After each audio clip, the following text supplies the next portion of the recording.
Donald Trump bragged not long ago that he could shoot someone dead on New York's Fifth Avenue and his supporters would still love him. The boast was meant to illustrate the loyalty of his fans. But if the Republican nominee truly wants to know how such a charge can affect a political career, he could just ask Hillary Clinton.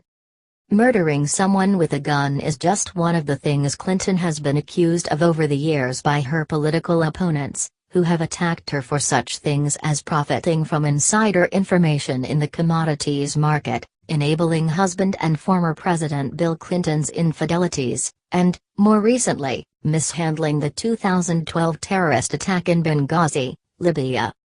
A quarter-century of drama involving the former First Lady brings her to a remarkable threshold, on the doorstep of becoming the first female American president, despite being seen as a villain by a sizable segment of the population. There's a narrative here, and it's a real narrative, and she hasn't dealt with it at all, said David Winston, Republican pollster and former aide to Bill Clinton-era House Speaker Newt Gingrich, Republican Georgia. The challenge for her is the things that have happened recently that are feeding into an existing storyline. So ingrained is the anti-Hillary sentiment, crossing party and demographic lines, that even those too young to remember anything about Whitewater or Troopergate know it's cool to dislike her even though they may not be quite sure why. A private person by nature, Clinton responded through the years by throwing up even more barriers against outsiders, her supporters say, culminating in the decision that led her to use a private email server to handle her official communications as Secretary of State. A November 2011 email to her top confidant stated it best, "I don't want any risk of the personal being accessible." Winston said the email controversy has hurt Clinton because it gives critics an opening to relitigate the headlines of the 1990s, making them seem relevant even for younger voters. Does the entire 18 and over universe remember the 90s? Winston asked. No. But the political discourse that is occurring in the news media does remember them.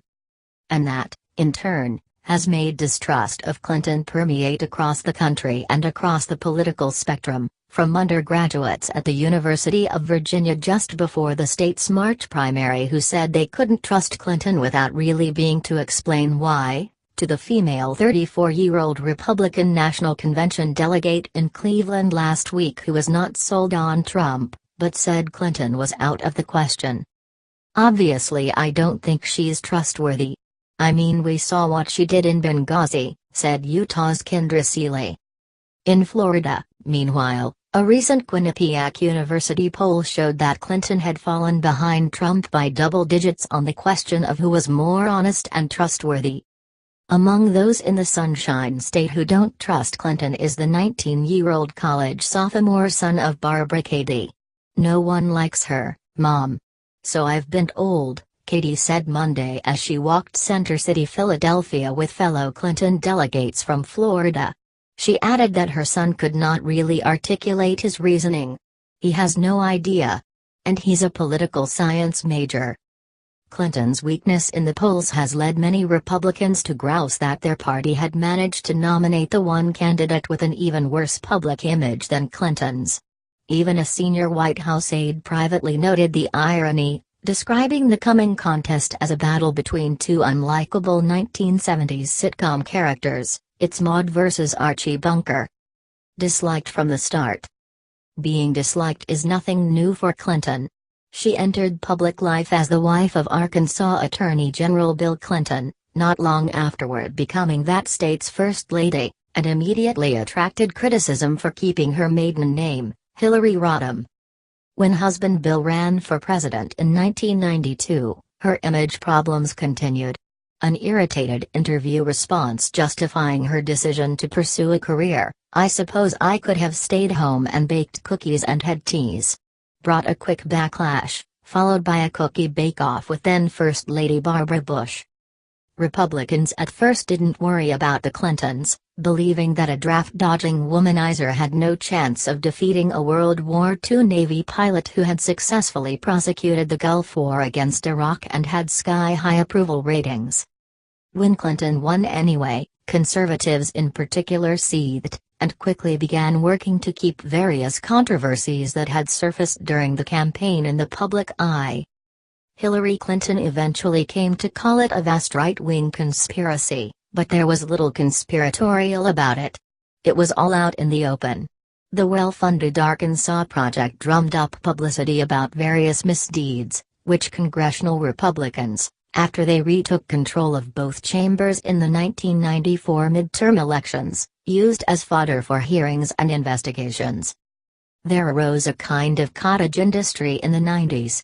Kind of an anti-Clinton Incorporated, said Mo Illivi, a former Hillary Clinton campaign aide and now the director of the Institute of Politics and Public Service at Georgetown University. That can take a toll on somebody. The Clintons frequently did not help matters with their own actions. Hillary Clinton, for example, claimed to have misplaced billing records from her Little Rock law firm related to the Whitewater investigation. They turned up much later in the White House. There was enough smoke that got attention, rightly or wrongly, and it was a reflection of her not being able to tamp it down, said Winston. Clinton defenders, though, argue that Hillary Clinton reacted to the relentless attacks the way anyone would. I think that's blaming the victim, said David Brock. Brock, in fact, owns a unique perspective on the Clintons. For much of the 1990s, he was a cog in that right-wing conspiracy as a researcher and journalist for various conservative organizations. But in 2001, he published a book that renounced that work, and today he runs the pro-Clinton super PAC Correct the Record. The accusation that the Clintons had Vince Foster murdered to cover up some other supposed misdeed is probably the best example of the abuse she has taken, Brock said. Foster was not merely a White House staffer. For years in Little Rock, he was Hillary Clinton's colleague and among her closest friends. Investigations found he was suffering from depression and committed suicide, but the accusations continue to this day, now from supporters of Donald Trump. That Hillary Clinton would decide to jealously guard her privacy after that experience should not be a surprise, Brock said. That's a normal response to 25 years of character assassination.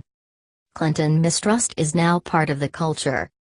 Those 25 years are clearly prologue as Clinton heads toward the general election of 2016.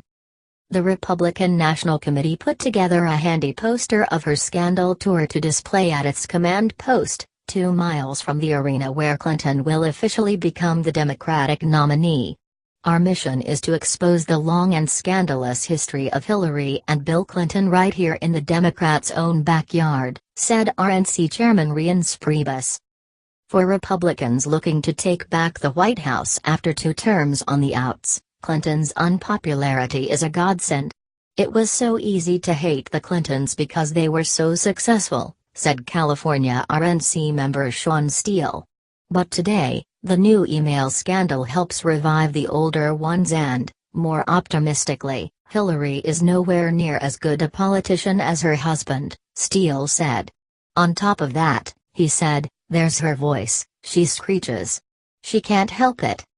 With only 100 days left in the campaign, Clinton's unpopularity is unlikely to go away, even her defenders admit. The feeling that she can't be trusted is completely inchoate. And people can't really articulate what it is that they can't trust, Brock said. Unfortunately, it's a mythology that's part of the culture now. Georgetown's Mo Illivi, who was Clinton's traveling press secretary for her 2008 presidential bid, said Clinton needs to avoid the bunker mentality she tends to adopt when she faces criticism, which in turn continues a vicious cycle. It creates a mutual distrust. When she comes out of the bunker, and lets people see who she really is, she does well. Because she is a warm and engaging person, Illivi said. I was planning my wedding while working on her campaign, and she would ask me every day, okay, what's going on with the wedding planning? Illivi and others point out that Clinton has not always been so disliked. In fact, among her highest approval ratings came during her tenure as Secretary of State. She traveled the globe, meeting with world leaders while also holding freewheeling town hall meetings with everyday citizens. In 2012, The texts from Hillary internet meme briefly made her a pop icon, both hip and funny. For Brock, that pattern offers the hope that, if she can win the election, she could enjoy a successful presidency. When Hillary appears to be seeking a promotion and political power, her trust and approval numbers go down. When she gets the job, they go back up, he said. Between that possibility and today, of course, is the November election. And in that contest, Clinton is perhaps lucky that Republicans chose someone whose unpopularity matches or even exceeds her own. Orlando's Barbara Katie said that after only a little bit of persuasion, her Bernie Sanders supporting son is ready to back Clinton. Oh, he'll vote for her, Katie said.